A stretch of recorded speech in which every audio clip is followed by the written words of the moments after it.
Arthritis అనేది smoking చేసే వాళ్ళు మోస్ట్ ఇంపార్టెంట్ థింగ్ ఏంటి అంటే ఎవరైతే ప్రెగ్నెన్సీ ప్లాన్ చేసుకుంటారో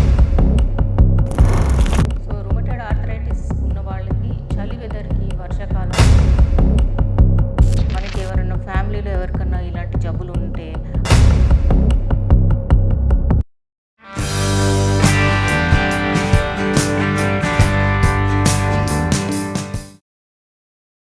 డాక్టర్ గారు రుమటాయిడ్ ఆర్థరైటిస్ అంటే ఏంటి?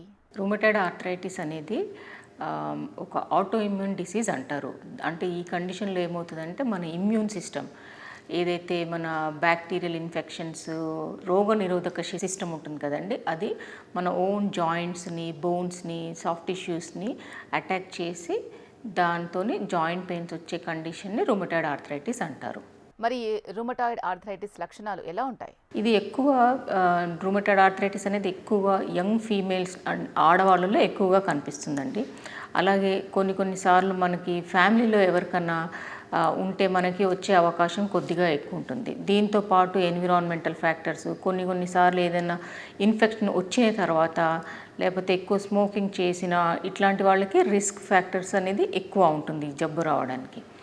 దీనికి మనము ఎలా ఐడెంటిఫై చేస్తాము, దీని లక్షణాలు ఏంటి అంటే మనకి కీళ్ళల్లో నొప్పితో పాటు వాపులు, ఎస్పెషల్లీ ఏంటి అంటే wrist joints, hands, fingers, ankle joints and కాళ్ళు వేళ్ళలో ఎక్కువగా వాపు వచ్చి నొప్పితో పాటు పొద్దున పూట జాయింట్లు చాలా స్టిఫ్గా అనిపిస్తాయి. మనకి పొద్దున్న లేయంగానే జాయింట్స్ యూజ్ చేసుకోవడానికి చాలా ఇబ్బందిగా ఉంటుంది.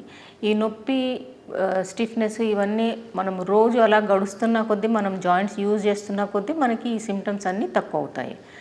దీంతోపాటు కొంతమందికి ఒక్కొక్కసారి చాలా ఒళ్ళు అలసిపోయినట్టు టైర్డ్నెస్, ఎనర్జీ లేనట్టుగా అనిపించడము, దాంతోపాటు ఎనీమియా అంటే రక్తహీనత ఇలాంటివి కూడా ఉండే అవకాశం ఉంటుంది ఈ రుమటాయిడ్ ఆర్థరైటిస్ ఉన్న పేషెంట్స్లో.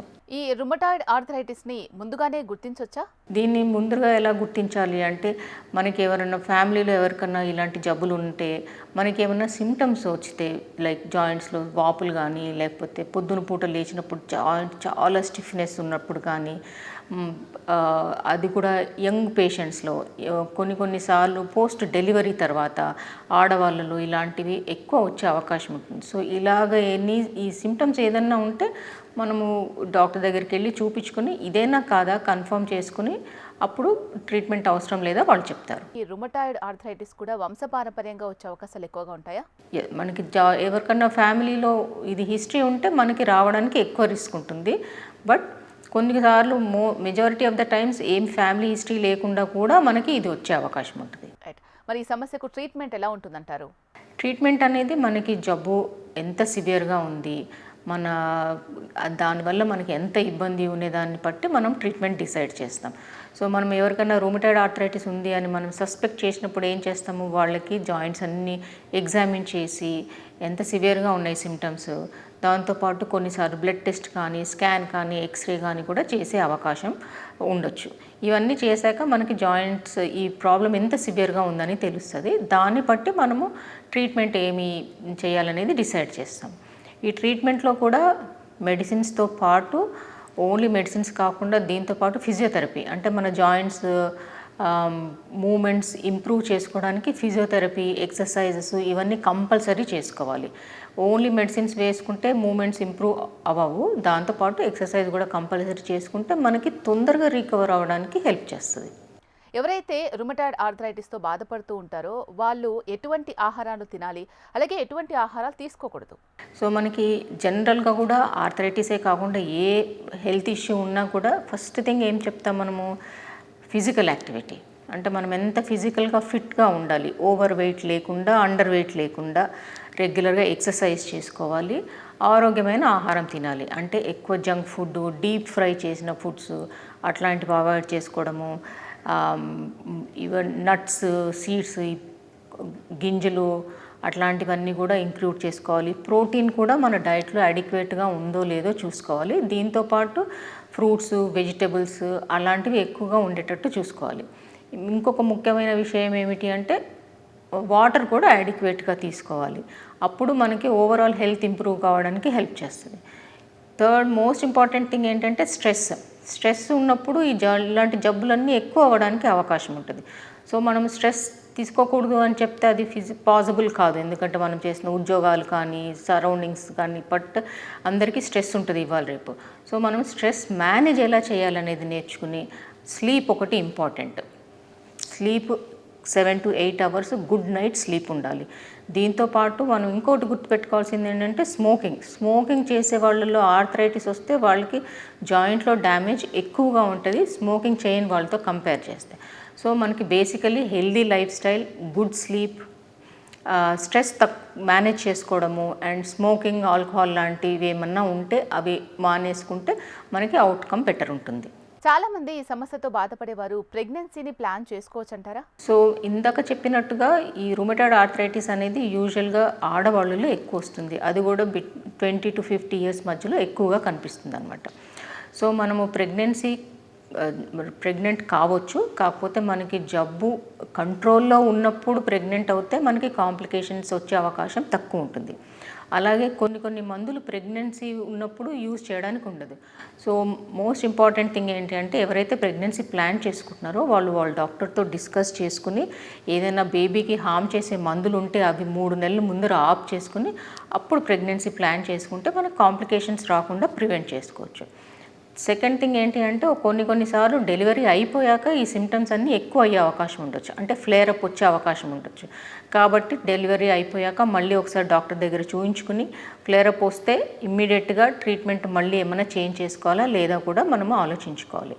ఇంకొక విషయం ఏంటి అంటే కొన్ని మందులు బ్రెస్ట్ ఫీడ్ చేస్తున్నప్పుడు వేసుకోవడానికి ఉండదు, ఎందుకంటే అది బేబీ మీద ఎఫెక్ట్ పడే అవకాశం ఉంటుంది.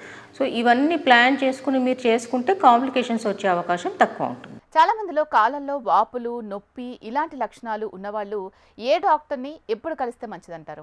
సో మనం చెప్పుకున్నట్టు జాయింట్స్లో వాపులు ఉండి స్టిఫ్నెస్ పొద్దున పూట, ఎస్పెషల్లీ మార్నింగ్ పొద్దున్న లేచినప్పుడు ఒక అరగంట సేపు, గంట సేపు స్టిఫ్నెస్ బాగా ఉండి మన పనులు కొంతమంది చెప్తారు పొద్దున్న లేచి బ్రష్ చేసుకోవడం కానీ స్నానం చేయడానికి ఏదైనా పట్టుకోవడం కూడా చాలా ఇబ్బంది అనిపిస్తూ ఉంటుంది.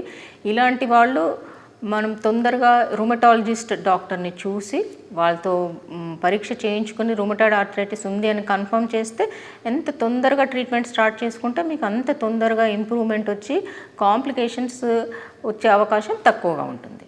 మరి ఈ సమస్యతో బాధపడుతున్న వాళ్ళు వర్షాకాలంలో ప్రత్యేకించి ఎటువంటి జాగ్రత్తలు తీసుకుంటే వాళ్లకు ప్రాబ్లమ్స్ ఎక్కువ కాకుండా ఉంటాయి?